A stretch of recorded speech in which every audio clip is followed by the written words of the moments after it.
చెంగారెడ్డిగూడెం ప్రభుత్వ ఆసుపత్రి dialysis centre manager Sudhakar ఆత్మహత్య స్థానికంగా కలకలం రేపింది. తన భర్త మృతికి నలుగురు వ్యక్తుల వేధింపులే కారణమని సుధాకర్ భార్య సరస్వతి ఆరోపించారు. లేనిపోని నిందలు వేసి డబ్బు డిమాండ్ చేశారని, చివరకు కలెక్టర్కు అవాస్తవ ఫిర్యాదులు చేసి విధుల్లోంచి తొలగించేలా ఒత్తిడి తెచ్చారని ఆమె ఆవేదన వ్యక్తం చేశారు. విచారణ లేకుండానే డిస్మిస్ చేయడంతో మనస్తాపం చెందిన ఆత్మహత్యకు పాల్పడ్డారని, బాధ్యులను కఠినంగా శిక్షించాలని ఆమె డిమాండ్ చేశారు. దీనికి సంబంధించిన మరింత సమాచారాన్ని మా ప్రతినిధి శంకర్ ఫేస్ టు ఫేస్ ద్వారా అందిస్తారు. జంగారెడ్డిగూడెం ప్రభుత్వ ఆసుపత్రిలో డయాలసిస్ సెంటర్కి మేనేజర్గా వ్యవహరిస్తున్న సుధాకర్ అయితే సూసైడ్ చేసుకుని చనిపోయారు. ప్రస్తుతం మనం వారి కుటుంబ సభ్యుల దగ్గర ఉన్నాం. అసలు ఎందుకు సూసైడ్ చేసుకోవాల్సి వచ్చింది, ఆయన సూసైడ్ లెటర్లో ఏం చెప్పారు, ఆ కుటుంబ సభ్యులతో అసలు కారణాలు ఏమన్నా పంచుకున్నారా లేదా అనేది ఒకసారి అడిగి తెలుసుకుందాం. అయితే ప్రస్తుతం సుధాకర్ భార్య మనతో ఉన్నారు, మాట్లాడే ప్రయత్నం అయితే చేద్దాం. మేడం చెప్పండి, అసలు సుధాకర్ గారు చనిపోవడానికి ముందు మీకు ఏమైనా చెప్పారా? అంటే కాన్వర్జేషన్ అట్లాంటిది ఏమైనా జరిగిందా? చనిపోయే ముందు ఏమైనా ఫోన్ చేశారా? అంటే లేదండి, నాకు అసలు ఏం చెప్పలేదండి. దీనికోసం ఏం చెప్పలేదు. అంటే ఆ రోజైనా ఆయన టెన్షన్గా ఉండడం కానీ, చిరాగ్గా ఉండడం కానీ, లేదంటే డిప్రెషన్లో ఉండడం కానీ అట్లాంటిది ఏమైనా గమనించారా?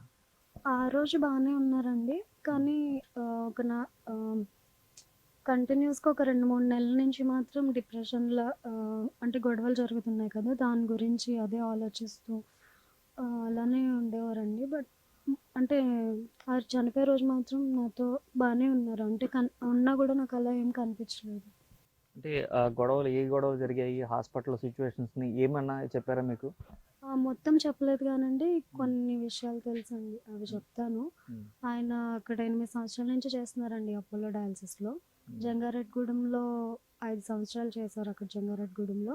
సో మేము ట్రాన్స్ఫర్ అయ్యే ముందు జరిగిన గొడవ ఏంటంటే, అక్కడ ఒక పేషెంట్ అటెండరు అజయ్ అని ఉన్నారు. అక్కడ ఆయమ్మ కింద చేసే కరుణకుమారి అన్న ఆవిడి, ఆయనకి ఇతనికి అఫైర్ ఉందండి.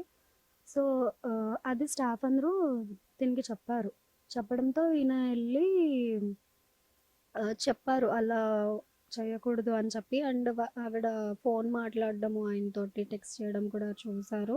సో చేసి చాలాసార్లు మందలించారు. సో అది వాళ్ళు పెట్టేసుకొని అక్కడ లోకల్లో సెటిల్మెంట్ చేసే అన్నశేఖర్ దగ్గరికి వెళ్ళి చెప్తే, ఆయన దీనికి ఫోన్ చేసి ఒకసారి మీరు వచ్చి మాట్లాడాలి అని చెప్పారు దీని గురించి.